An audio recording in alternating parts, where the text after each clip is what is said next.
You're right. No, his middle name is Lubega. Yeah. Lubega. And Ludwig Borga was a 1990s jobber from WWF. Failed Right. push. I wanted to spoon feed him to the Undertaker, and he just didn't have the goods. Yeah, but Lou Bega's a German middle name. I miss the job. The jobber doesn't still exist, right? Enhancement talents, but jobbers nowadays at some point in their career were good, and they've just fallen out of favor. I just used to remember watching like Brooklyn Brawler. Just feed the Brooklyn Brawler. Yeah, I used to remember like watching like Sunday Night Heat, and there would be like a mid-roster wrestler, Bobby Who, or like a just total unknown. Right, the guy would just be standing in the middle of the ring when they came out of commercial break, like no entrance, no nothing, and then Val Venus would come out and beat him after 3 minutes. WWF superstars. Yep. Yeah, they don't call them jobbers anymore. Enhancement talents. That sounds awful. I believe I have one of the original jobbers, Gordon Soley, Florida Wrestling, Wild Bill Snyder, beige trunks from Opelika, Florida. Kansas coach? The Kansas State coach? He did not look anything like the Kansas State coach. I would like for you to look up on the internet just Wild Bill Snyder, 1970s jobber. I'd love to know what his career record was. I believe he's one of the original jobbers when wrestling was getting its footing regionally. Beige in the beige trunks. What do you think Bill is short for? It's William, no? Oh, it's Will, all right, but not William. Wilbur Snyder. People used to be called Wilbur. He died in 1991, Pompano Beach, Florida. He was he had plenty of championships in his day. No. Plenty. I mean, so many championships in his day. What are you talking about? Yeah, AWA, United States Heavyweight Championship, 3-time winner of that. A lot of tag team championships. He was NWA World Tag Team Championships, San Francisco. It was regional back then. But this can't be the same guy. That's not a jobber at all. This guy was not it a was champion. he was by the time he made it to whatever territory you saw him at, he was probably a jobber.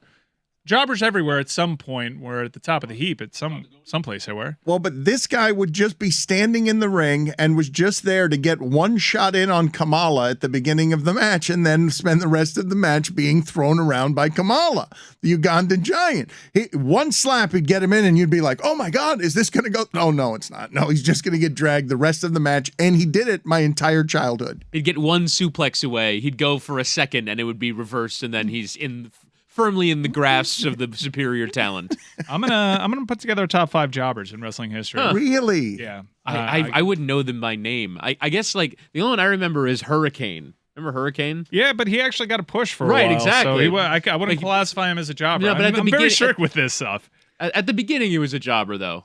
No, at the beginning he got a huge push. He got some big pinfall victories, and then by the end of it, he becomes a jobber. Is Wittyngham right style. When he says that there is no such thing anymore? That the jobber is dead? That there's nobody appearing on a wrestling card anywhere where you're like, this guy is just here to lose? Well, this is one of the advancements in wrestling, is that there are so many good wrestlers now that their issue is that they don't have enough time for all of their wrestlers, right? So like at WrestleMania, they have like 2 nights, but there's no jobber situation because like they have a development system. They have like NXT where they like develop there's no more need for jobbers anymore. It is an outdated occupation. But jobbers is the start of television. The Wild Bill Snyder I'm talking about, it's basically, somebody in beige wrestling trunks needs to get out there and work with Kamala. Hairy. Because we've got, so hairy. He was so hairy. And he was pudgy and pasty. And I'm like, this pink person doesn't have a chance in this match. So there's 2 jobbers. There's the big one, like the one you're describing, and then there's like a kind of 5'10", 180 pounds wearing nondescript black pants that's getting thrown around like a rag doll to really emphasize the superior strength of his opposition. The jobber is dead, Mike. Is it officially? Did no one make an announcement? Enhancement talents now, so they're not called jobbers. AEW does have a fair amount of enhancement talents because they actually track records, and you realize if someone's in a match on TV, they're not making it. They also have a YouTube show where plenty of people they're trying to develop are probably considered jobbers that actually beef up the records of some other people. It's like they use their YouTube shows to really inflate the records of people that when they put them on TV, it's like, this person's been undefeated over the last year. And you're like, what? How? I haven't seen that. Well, it's on YouTube. So they actually use enhancement talents. WWE did it really well with my number 5, James Ellsworth. Wow. Google James Ellsworth. It was a rare departure for WWE to turn to a local jobber to inflate the wrestler known at the time as Braun Strowman. That was number 5, huh? Yeah, number 5. Okay. He actually, because of how he looked, was put on T-shirts, and he actually had a decent run within the company. He actually got involved in, I believe he pinned the WWE champion in a non-title match at one point. James Ellsworth, number 5. Looks exactly like a jobber should, in that no muscle toning whatsoever, a little bit flabby, some bad tattoos, a bad dye job. It's exactly what you'd want out of a jobber. There are 2 staples on this list, Mike. I hope you identify them. I hope. Well, but this is also, though, Mike, if this is the same guy I'm looking at here, also what's wonderful about this jobber is that you look at this person's face. You don't have to see him in wrestling gear. This is a very punchable face. Like it's not just it's a big part of it. It's not just somebody who's going to lose to the wrestler, but you're going to enjoy watching this guy get ragdolled a little bit because you know he's not any good at life. So I'm going to clue you and the audience into one of my favorite Instagram follows. It's called Ham and Eggers, and all they do is just post pictures of jobbers from the 80s and 90s and early 2000s. And it's a wonderful trip through time. But if this is your number 5, I can't wait to see some of these other faces because they're all going to have this thing, right? Where you look at this face and you're like, oh, yeah, I'll enjoy watching this guy getting dragged by Kamala. He had such a look to him that he instantly took off, and he had an incredible run within the company. Yeah, the slap to Braun Strowman. Incredible stuff. So I'm going to go with number 4. We're going to go Blue Meanie. Excellent. Wow. Go Blue Meanie on this one. Man, this is a really tough list. There have been so many great bad wrestlers. Mike, I'm going to have to correct you now that I've seen the Wilbur Snyder that you have found. This man is a hero compared to the man of my youth. This was a guy who was dragged. The Wild Bill Snyder I was talking about was absolutely someone they dragged out of one of those Hialeah warehouses working in the afternoon who hadn't done much wrestling. This is not it's not a jobber. It's not the same one? But this is not a man who had any wrestling skill. I'm talking about a form of wrestling so primitive that there was someone in the ring that was just there to get thrown around. Yeah. A tomato can. A jobber. Yes. A jobber. But this man, this Wilbur Snyder here is holding a belt. The guy I'm talking about. They never hold the belts. You're talking about a different Wild Bill Snyder. Yes, and so I'm sorry. I'm sorry to get in the way of your list. What I'm telling you is they probably held a belt in another promotion where they were maybe once a top guy and then came to wherever you watch them. Back in the territory days, it was very easy to bring in a champion from another territory into your territory because you didn't have cable television and they could job them out. When Dan and I were growing up, we got wrestling, at least I did, once a week, and we're talking about guys that had no shot of winning anything. What I'm telling you, they were there to lose. This was a guy who looked like a loser. That a part of being a jobber is not that, Mike. Had the jobber reached such a level of sophistication in your childhood that the jobber was somebody who might not lose? Because in my childhood, the jobber always lost and was going to lose very quickly. Yeah, jobber always loses. I'm going to go with the tag team here. The Bushwhackers. Wow. That's a good one. Yeah. Was it Luke or Butch that had the quickest elimination in Royal Rumble history before Santino Marella? Another jobber, but he held an Intercontinental title, so can't be considered a jobber, where he'd march in as a bushwhacker with left arm up, right arm that up. was all he had. He would just march It's all they had. And they were a great tag team in the independent scene, so this is probably not a true jobber, but in the WWF days, they were jobbed out quite a bit. Their whole bit, though, was just to come in noisy and hairy. They were bald, and they would lick the heads of fans. Can you think of that? In 2022, a wrestler whose whole move would be like the fans on the side, like trying to give him a high five. One lucky, air quotes, kid would have their head licked by Luke or Butch, the Bushwhackers. Right before they lost. Yeah, can you look up a Bushwhacker Royal Rumble elimination? Because he does his bushwhacking move. But explain to people the bushwhacking move is walking down the aisle, and it's just hairy. These guys are just torsos. They're just torsos. Yeah. Are they Australian? They're noisy. Yeah, Australian Bushwhackers. They're noisy, and they're marching into the ring. They would do a lot of great facials. The Bushwhackers' facials were great. It would just be like, like one, like kind of like Popeye. They were crazed. Yeah, they were crazy. They were bushwhackers. They were from another land, Yeah. and they seemed, had a lot they of seemed success primitive. And they came to the ring, marching up and down. I still don't think you're Look, explaining there it what is. your elbows So are it's doing. Bushwhacker Luke, who goes into the ring marching like a bushwhacker, gets Earthquake picks him up by the belt. He's still doing his bushwhacker. He never move. stops. He Right. never stops. Gets thrown over the top rope, lands, does his bushwhacker move out of the ring, and back to the locker room. Just keeps doing it. Wrestling was so great. Yeah, wrestling was so great. It's a good night of work for the bushwhacker. It is. Dan, might you have been thinking about Wild Bill Irwin? I'm seeing him more as a jobber from the 80s era. Okay, I'm going to have to look at some photos here and see and re-examine my He at one entire... point had a shtick where he just stood in the middle of the ring in full hockey gear and was just swinging a hockey stick around. Dude, the Goon. The Goon. Yeah, the Goon was a ham and egger, a jobber. Yeah, I've seen the Goon. That was great. He would wrestle in a blank New Jersey Devils uniform. He'd be in hockey boots without the skates without the blades because that would be illegal.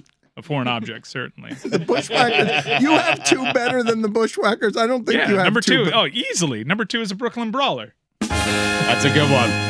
That's one of the staples right there. Brooklyn Brawler, it was really tough to decide who'd be the number 1 between the number 1 and the Brooklyn Brawler. Brooklyn Brawler lasted years, and occasionally WWE still brings him back to job him out. His job is to job, enhance other talents. He'd be the nobody that would always get beat up. You would see him so often. Look, there have been great ham and egger names like Bobby Who, which is a great name for a jobber. But Brooklyn Brawler was a character that you would remember and would never win.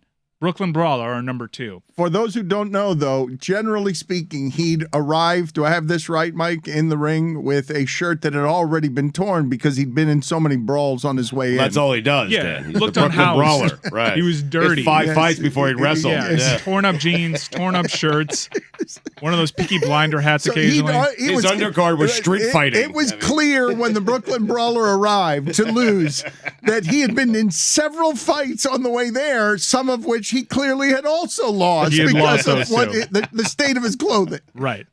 I would, even as a little kid, I was like, man, be a professional. He can't stop brawling is the thing. He got to the arena clean. He was clean. He was wearing what he was wearing and it was normal, but he got into so many brawls on the way to the ring that is all he just can't stop. Duke the Dumpster Droese once cleaned out the garbage, and the garbage was the Brooklyn Brawler. They did have a match, and it was, it was ebony and ivory, basically. You had a guy whose gimmick was he was a trash man, Duke the Dumpster Droese, and he was taking out the Brooklyn Brawler trash. It was great. Number 1, and this guy actually was recognized a very good hand. Bret Hart even said this person should be in the Hall of Fame over Bill Goldberg because Bill Goldberg severely injured Bret Hart and ended his career with a very stiff kick. And he says Barry Horowitz should be in the Hall of Fame. Yes! A Jewish icon. Yes! Barry Horowitz, one of the greatest Jewish my athletes. guy! He's one of the greatest Jewish athletes of all time. His gimmick would be to pat himself on the back. Yes! The best. He would always do that. The braggart, Barry, he never wins, but his move is to be super cocky about patting himself on the one muscled shoulder. It's basically Koufax and Horowitz. What an icon Barry Horowitz is. Our gold medal winner for jobber. So outside looking in would be Al Snow, Hardcore Holly. Well, Al Snow had a good run with the Job Squad. That was when he brought all the jobbers together, and this was when factions were a big deal in the Attitude Era. He did win a hardcore title though. You did. Oh, Hardcore Holly, I think, won the WWE title at one Right. point. Yeah, Yeah. no. He fought the Brock Lesnar for a WWE title program, but he got squashed in that when they just wanted to build up. I think Eventually to Eddie Guerrero. You morons. You idiots. You idiot. don't Laughing at understand. you. You don't No, understand but wrestling. Sparkplug Holly was a jobber. His whole gimmick was a race car driver, and then when hardcore wrestling rose to prominence, then he became Hardcore Holly. And he once fought this wrestler named Rene Dupree at a house show in Madison Square Garden, and he legitimately beat the shit out of him. Oh, he killed him. No one liked Rene Dupree, whose whole gimmick would be just to be arrogant French guy. Yeah, I think he went I love to the that. ring with I a love poodle. that. No, but Did he that's go a to the great ring character. with a poodle one time? Yeah, I think the poodle gave a regular part of the gimmick and a giant robe. Good character. I refuse to advance so much, however it is that we're making fun of stereotypes, that I can't make fun of the fancy Frenchman as he thinks he's better than you. Yeah, hardcore Holly. Even as you're beating the hell out of him. It's just such a good Potatoes. It's such a good character. It's just, hey, you don't deserve to be so French, sir. And you're talking about Mike because I don't know why I was thinking of this today. I guess somebody was saying that how that the show on The Rock that is about his childhood is well done with the casting and the kids like the show of The Rock. And I can't believe that I'm old enough with some of the conjurings we're doing with this wrestling to remember back when The Rock's father, Rocky Johnson, was one of the great champions of a tag team group that included a legitimate Mr. Olympia. They couldn't wrestle very much, but they were giant muscular champions. Tony Atlas? Tony Atlas and Rocky Johnson. The Soul Man. They were this is Roy. This is Roy's childhood, correct? Roy, you are a young child and you're watching Saturday television and here are Rocky Johnson and Tony Atlas. And Tony Atlas is the first, I'm assuming, Mr. Olympian you've ever seen. That's right. It was for me. It was certainly Roy, for how me. old are you? It's so weird. It is so weird. I don't want to know, Swear Roy. he's 51. Mike, did you consider at all SD Jones? Was that in consideration? S.C. Jones was Too up. good? He was too good. Okay. He was too good. All right. How about Mike Sharp? The jobber can never win, correct? Never. Never. Well, the Brooklyn Brawler sometimes. never wins. The Bushwhackers never win. They always lose. Well, There's not one time that they win. There was one famous instance where the jobber wasn't actually like really a jobber. It was someone that they had plans for. Scott Hall, the late Razor Ramon, actually put someone over because he had the $1 million challenge, or it wasn't $1 million. It was some kind of amount where he dared any of these jobbers to beat him, and he was just carving through them. And then the 1, 2, 3 kid, who then later became 6, who then later became X-Pac, actually beat him. I want to talk to you guys about a couple of things, Stugotz, that I don't want to lose sight of just because we as sports fans are in the middle of sports changing. We were yelling about baseball in the first hour. We're going to do the Fix Baseball show again because Mike Ryan's trying to love baseball, but it ain't our baseball. And so when we come to the television and there are men on first and second, I know no one's going to score because they're about to be 3 strikeouts. That's not the baseball that I saw. Like first and second isn't even a rally anymore because gonna be no runs or 3 runs. The next 3 guys are going to strike out or hit a home run. I'm surprised when there's someone on first and second, to be honest. But as we're Whatever happened to base? The thing that I want to talk about, though, I want to take two stances here. I want to take two stances that might surprise you because a lot of people are making fun of John Sterling today because it's funny. An 83-year-old broadcaster is calling a Yankee game on the radio, and Giancarlo Stanton hits a baseball, and the call is it's gone, it's an out, or something like that, which is how it can't be on the radio. Like he was preparing for his call, but he's 83 years old.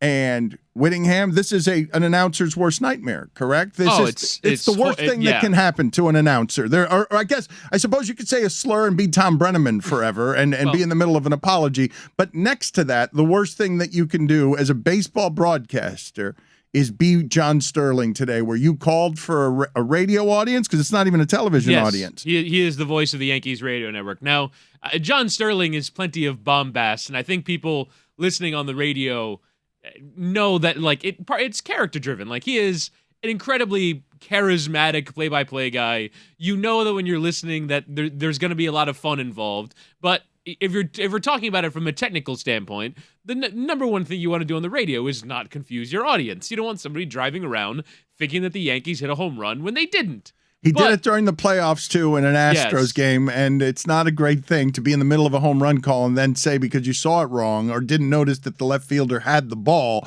you're still doing your home run call, and it's not a home run. He kind of saved it at the end, though. I mean, Emotional roller coaster for the fan in the car, He but said it is gone. It's not gone when it's caught. However, like in some if I were a Yankees fan listening to the game on the radio and I were driving around in my car for 20 minutes and I didn't hear it is high, it is far, it is gone, like I would be a little sad. So I would be like still happy that I heard it while being slightly confused. This is courtesy of the Yankees Radio Network. Here's the 1-0. Swung on, there it goes. Deep left center. That ball is high. It is far. It is gone. But caught. that's a great call. I mean, So this is Stugotz. Keeps you on your toes. This is Stugotz saying he saved it at the end. Stugotz has said so many bits that he rescues at the end with some sort of fart of a joke that he thinks that John Sterling does his job the way Stugotz does his. Here's the 1-0. Swung on, there it goes. Deep left center. That ball is high. It is far. It is gone. But caught. And I want to defend him on three fronts. Three fronts. okay. I want this to be the last place where an inappropriate old white man can work and be just left alone to make a fool of himself. Don't cancel him. Just in a radio booth somewhere at 83 years old. That's right, John Sterling. You keep talking into a microphone for the rest of the time. You've earned that freedom. On behalf of white men everywhere, we grant you the privilege. Make a fool of yourself the rest of the way. It's the only way to go viral. It's better than if you were doing it the way Scully did. Scully got out gracefully. You do it as a cartoon character. Get it wrong and go viral, and we won't be playing anybody else's radio calls at 83 years old. That's one front I want to defend him on. The other front, and I don't want to lose sight of it as we live it, every time Giancarlo Stanton makes contact, I expect the ball to come flying through my window. So does Sterling. I will not right. get used to that being normalized as something that John Sterling has seen playing baseball in his life.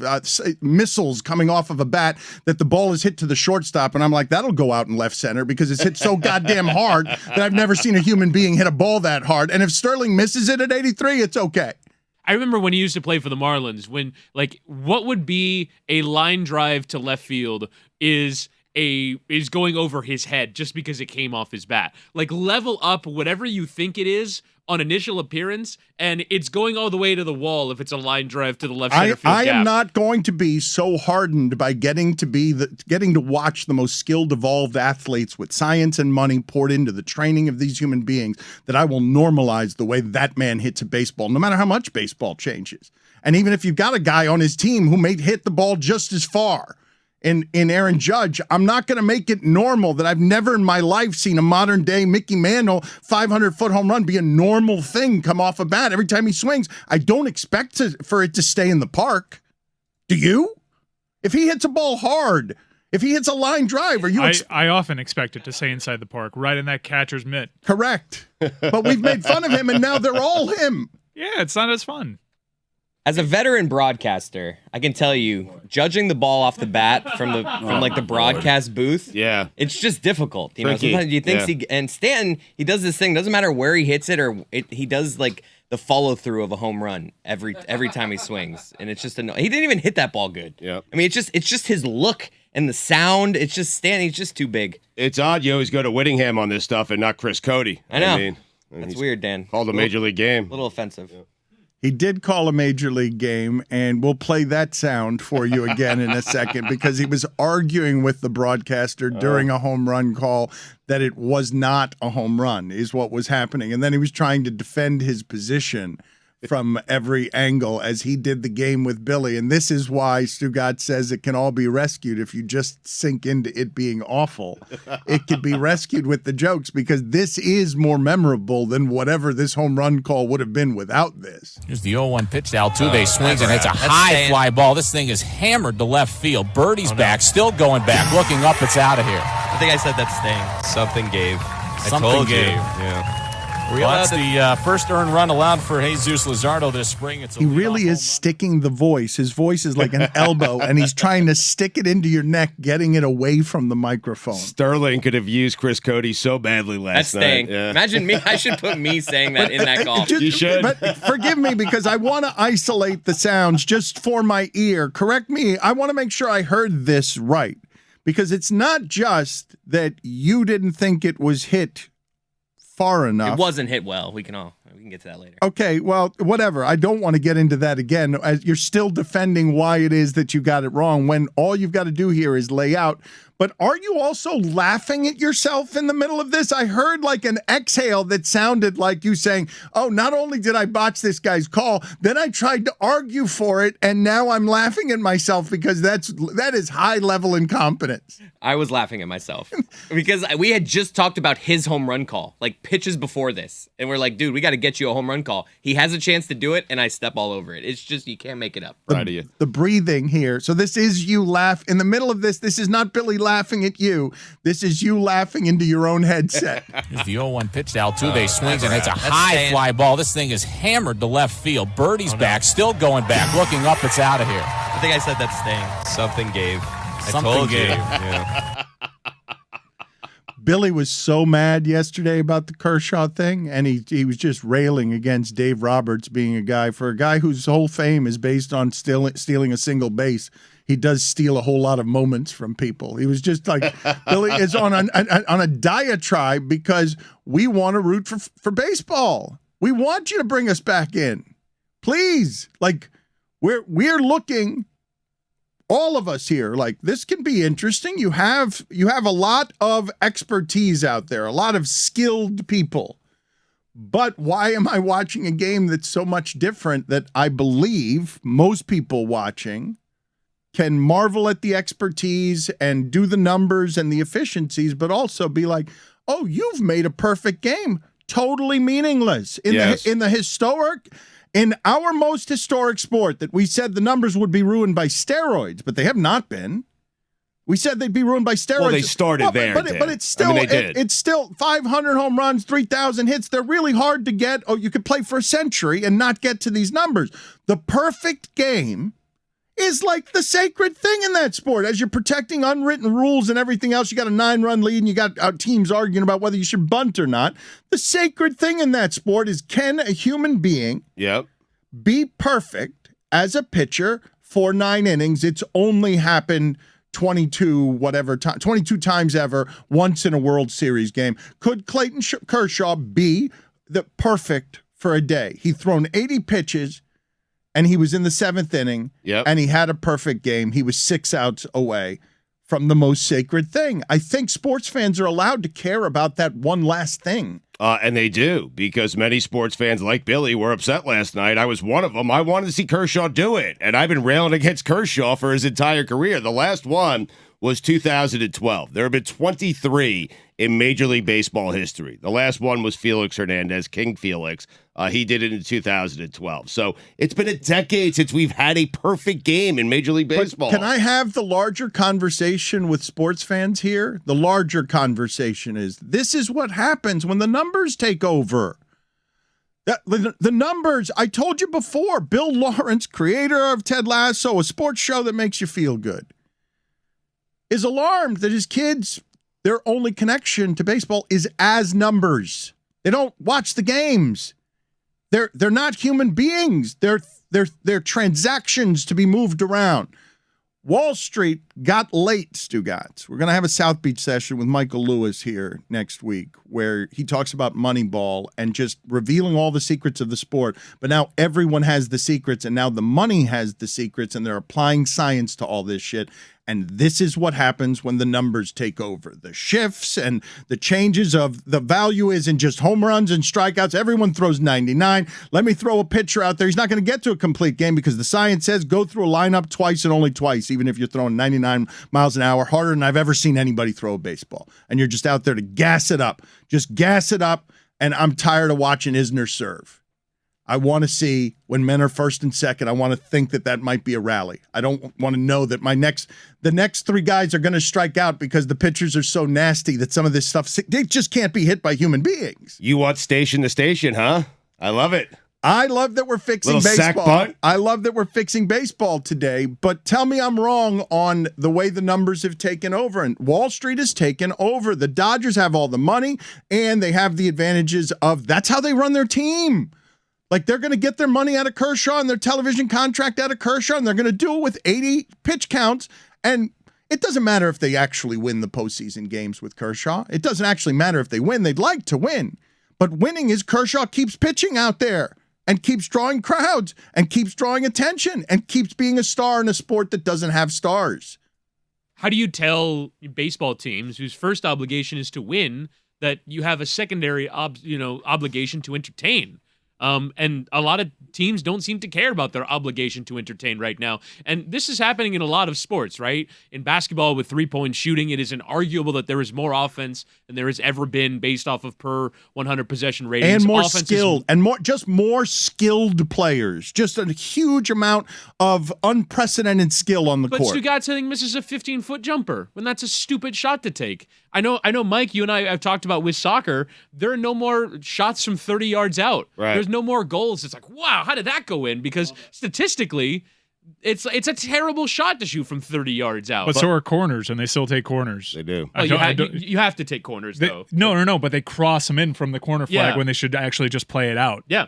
The stats bear that out. And I love wonder strikes from outside. I think it's a beautiful thing. But Witty, the Dodgers would respond, hey, we won the game. Our best pitcher was great last night. He was great for 7 innings. And isn't winning the World Series entertaining? That's how they would respond to you.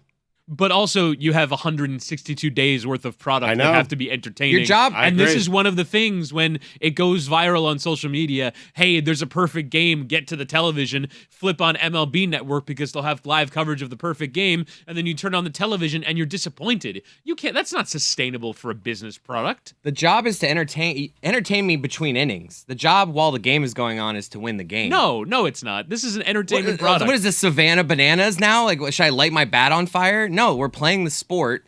Like, so should LeBron dribble through his legs extra? It's like, no, he's dribbling down the court. He's trying to score. But why do we consume all of this, right? Like for entertainment, but yes. To Stugotz's point, winning, like if you're a fan of the team, you want your team to win. Is it the most entertaining thing? Winning is the most entertaining thing. We got into a fight about this in a group chat the other day about how you like how, I've heard your podcast plenty, and you've excused a lot of bad soccer away because right now the U.S. men's national team program with soccer is trying to play a more appealing style of soccer, and I don't think it works out for us. I think the best our country has ever played internationally is when we lean into our identity of a counterattacking defensive mindset. We're going to get 3 chances in this game. We're hopefully going to bury one of them. And that's how we'll beat you. Did you just hit him with, I've heard your podcast plenty, and you have an objectionable viewpoint on soccer? You're soft. You're using kid gloves on this disappointing American team. It's a direct shot at Witty because he says, I don't want to watch bad soccer. I'd rather support another team. I'd watch Colombia. I don't want anti-football. Where to me, for the U.S. men's national team, the most important thing is to give me a chance to win. And I think that style, historically, has been our best chance to win. And I can get, if we're going to play this appealing style of football, if we're going to blast the likes of Costa Rica, all right, cool. But we can't do that. We're losing to Costa Rica 2-0 no, but the playing fun, like the this. Fun, You've excused plenty of bad soccer. I'm not excusing without the results. I'm not excusing it. I'm admiring the attempt. Like ambition. I want to admire wins. We missed the World Cup last cycle. We didn't miss the World Cup this cycle. Playing the way that we played. We wouldn't have missed a World Cup last cycle if we played the way we always played. And we wouldn't have missed it this cycle if we played the way that we always played. Counterattacking football. Ugly. Defensive. Why are we trying to be Pep Guardiola? We have these guys in camp for 2 weeks at a time. Like, it's stupid. We didn't do that. Like when we beat Panama, we were mostly on the counterattack. We're not going to beat Germany this way, man. I know, but die trying. But die trying. This is an entertaining. This is an entertainment product. You are going to try. We're probably going to die trying your way too. No, I would rather die trying the fun way. We made it to the quarterfinal. You want to win in 2026? You do it my way. Soccer's dead. Oh my God! Wow! If you keep playing this way, soccer's gonna die. All of this because let me tell you something. Let me tell you something right now. I can't believe the U.S. men's national team is not getting out of their group in the World Cup. They are not getting out of their group. They're going to be hard-pressed to not finish last in their group. And then you're going to come back to me crawling on glass like John McClane saying, I should have done it your way. You're doing prediction. Hold on a second. This is the biggest fight I've ever seen Wittyngham and Mike Ryan ever have. And it's Witty is heartbroken. And but I need Witty's doing this thing where he's smiling, but he's furious. No, I'm not heartbroken. I've had this argument with him a million times. Dead last in the group. They're not. No, you've had this argument with you a million times. You think the only way to win is by being atrocious and ugly when it's not. I think Bayern Munich and Liverpool basketball win the Champions League playing beautiful soccer when the French team played beautiful soccer, when other teams that have won the World Cup played the Spanish team of 2010. You can win playing attractive soccer. Yes, I don't know what your deal is can. with just wrecking a sport. You don't like the sport if you don't want them to play. You can if you have the best soccer players. All the clubs that you mentioned, including the Spanish national team, which, by the way, in 2010, lost to the U.S. men's national team by the U.S. men's national team. In the midst of a 48-game winning streak. Playing an ugly-ass game.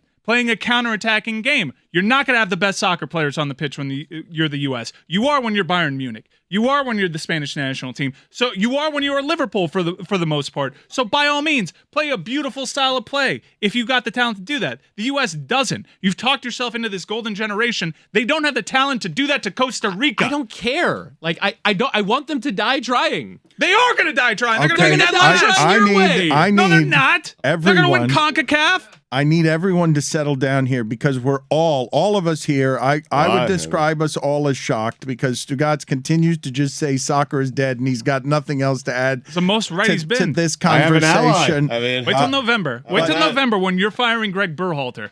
But he will do that for sure. Who's that? But Chris Wittyngham, I want to get inside the guts of this raging argument that these two just had that had a lot of history and resentment behind it. And Wittyngham is trying to let go of his repressions, and he's trying to get his soccer freak flag to fly. And he's saying, allow my team to be fun and excellent, and I'll take my chances against Germany, and maybe I lose, but I'm not going to play your scared, constipated way, Mike. American soccer will not lure the fan. It's scared and constipated. It will not There's lure. no argument that There it's is a scared and beauty. constipated. There is a beauty, Dan, No, to there is not. defensive-minded No, there is not. counterattacking Attaboy. football. There is no beauty Yeah. in to defending. to giant None. killing. If your heart isn't in your throat because you need Tim Howard to make 12 saves, you're not living. So What you need is Tarundolo to nail a long ball from the back over to Brian McBride, back of the net, boom, 1-0 winners against Columbia. That's what you soccer. need. Yeah. That's soccer, babes. Are we the Memphis Grizzlies from the mid-2000s? No, we used to be, and that got results. We won a Nations League, cool. In the weakest against the weakest Mexico team of my lifetime, we beat a Nations League, which is a trophy that didn't even exist, and we won the Gold Cup, which actually felt lesser than the Nations League. But this style, it made us miss a World Cup. Well, we actually went to Bruce Arena, so that's not on Berhalter. I'll give him that. Oh, for the love of God.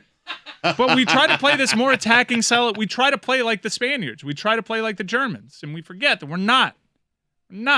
We're not even that in our own qualifying Okay, region. but Whittingham, look, We this is finished third in qualifying. Mike. I appreciate that you want desperately. This is the thing. And that we're not better than Canada. you are bringing in a whole lot of hope, emotion, and you are tired of defending your sport from the Stugotzes of the world that say soccer is dead. As young people, Seems like we agree. young people have decided it is very much not. That international soccer is captivating. But this conversation started a conversation about numbers and what numbers are doing to sports and how numbers are sucking that fun out of sports because there are 162 games and they don't matter the way that these few matter in soccer every 4 years. And Mike is advocating for a style of play that is less fun than what Wittyngham is saying, which is, I want to be Colombia, I want to be Brazil, I want to be Italy, what they've been historically, which is not just Italy, we're going to very defensive-minded. we're Not going when they just won the Euros. No, but just historically. Wait, Just They trying to just put- won the Euros. well, in Witty, 2006 when they won the World Cup, very defensive-minded. you want to be the Dolphins of the 80s with Marino? You want wants to be the hot, Chargers and with he Dan wants Fouts? it to They won win- nothing. to win I don't it- care. But they didn't win That's not anything. that, to Win- our point. What the Dodgers won the game yesterday. The Dodgers are going to win a bunch of Oh, games. wait. They're going to win a bunch of titles. Excuse me. You also just lifted up the Italian team that didn't qualify for the World Cup as you were But they holding up won the the Euros. But they didn't qualify for the World Cup. If I may, you guys can keep having these side soccer arguments, but what Witty is longing for is for the American team that all of our lifetimes we've been told soccer's next, soccer's coming. The It's- Italians haven't made the last two World Cups it's because Landon they've been Donovan. playing this cutesy football. It's Exactly. the LeBron James of soccer. It's Pulisic. We are there. We are ripe. Are we going to be great?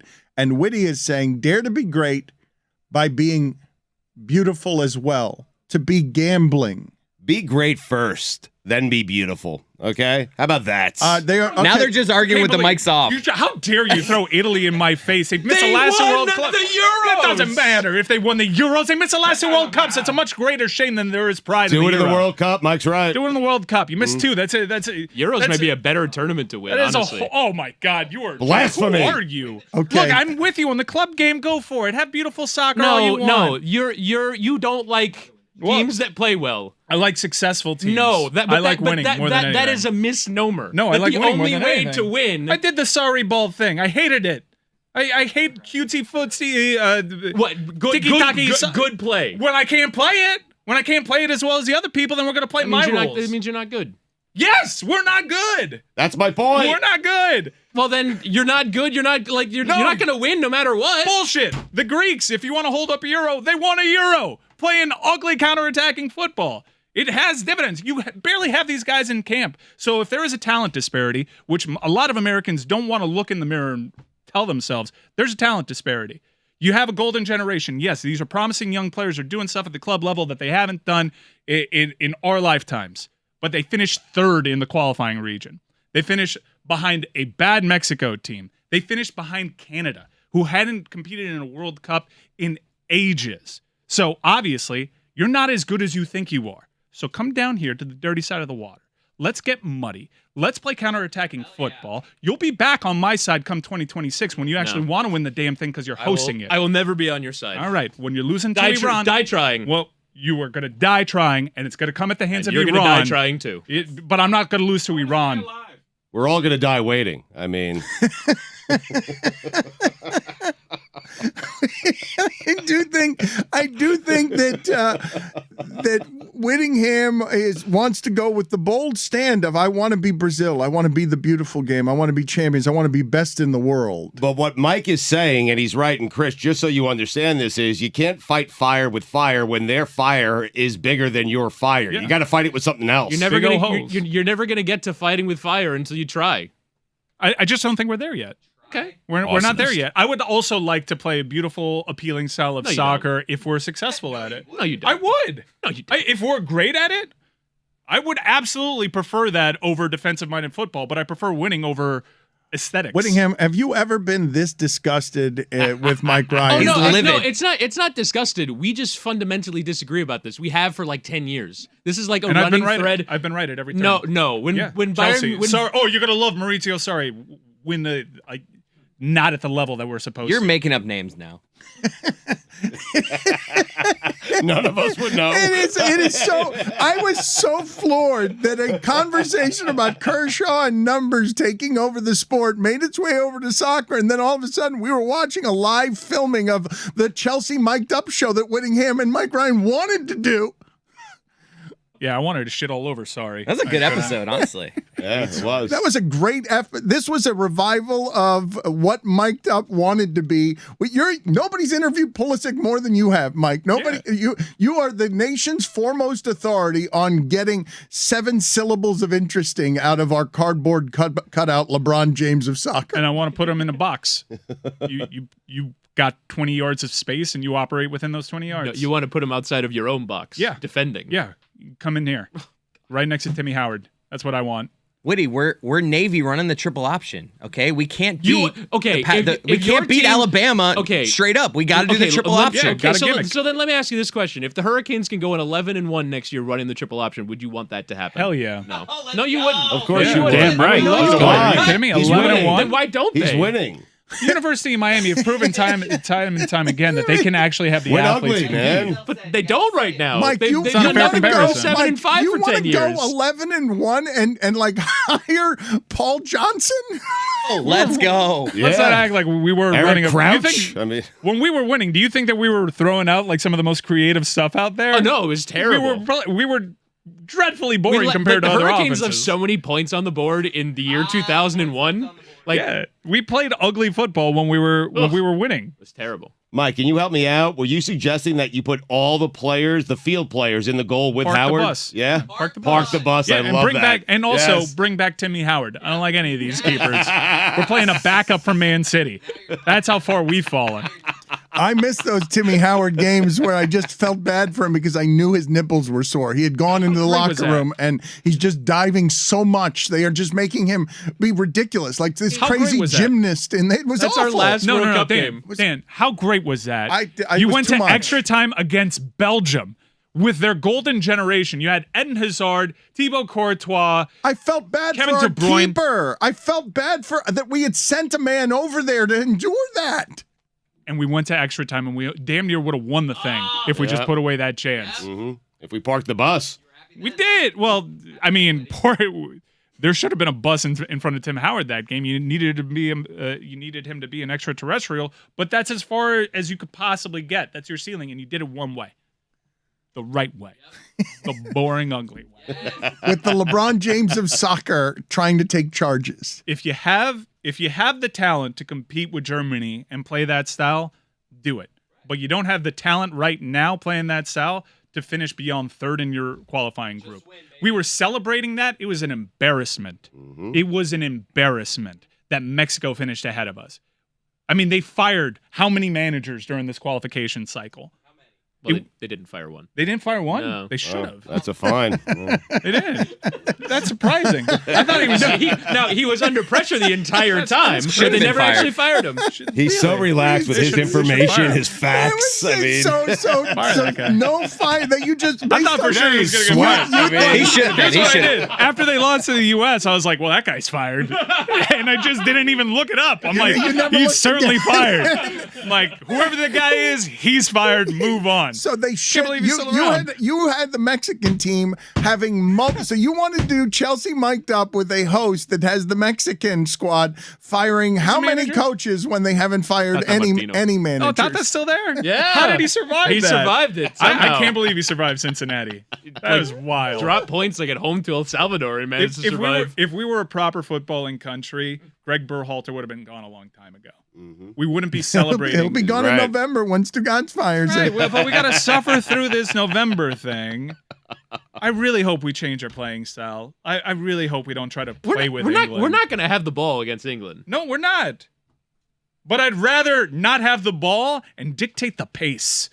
I'd rather impose my will while That's the other right. team Can't has impose your 70%. will if you don't have the ball. Bullshit. yes, you can. Yes, you can. You park the bus. Yes, Yep. you can. And yes, we did.